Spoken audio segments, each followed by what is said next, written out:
What's the number one quality you should look for if you're going to hire somebody online remotely as a freelancer or indeed a company employee? That's going to be the topic of today's video.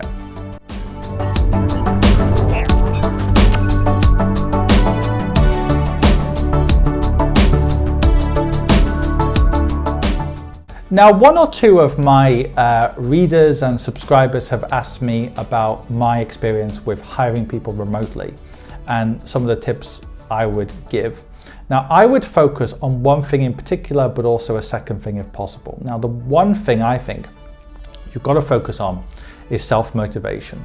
Now, that seems maybe obvious, but I can remember one of the business books I read before called Good to Great by Collins. It actually changed my mind on something. I used to think that a business owner or a manager should be like a motivator, should really motivate people. That doesn't necessarily mean giving really incredible speeches like a political leader or something like that, but you should motivate people. I'm not saying there isn't a place for that, but what Colin showed in the book is it's better to focus on having people who are motivated to begin with on your team rather than focusing on motivating people who by nature aren't easy to motivate. You can't change people's character.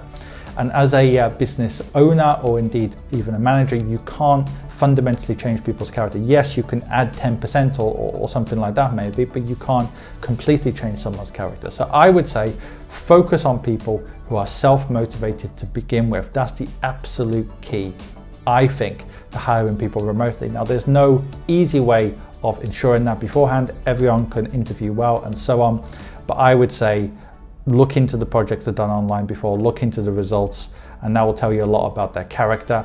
Beyond that, I would say look for at least a bit of experience. Now, by a bit of experience, I mean a bit of experience remotely. If you've got somebody who's done your function before that you're looking to hire for, they've done it remotely, even if it's only for 6 months, 12 months, they don't have to have to work at home for 10 years. That's a huge sign. If you've got somebody who's self-motivated and they've got experience working remotely for the role you're looking for, it's much more likely to work compared to if you've got somebody who isn't motivated, or indeed they are motivated and they think they can do things remotely, but actually they find out they can't. So if you look for those two things, self-motivated people and at least a little bit of experience working remotely, ideally a lot, but just a little bit is fine, then you're more likely to hire good people remotely. But of course, no matter how good your procedures are, interview processes and so on, you're never going to have an 100% strike rate, and you're going to have to try many people before one or two maybe will work out in the way you're looking for.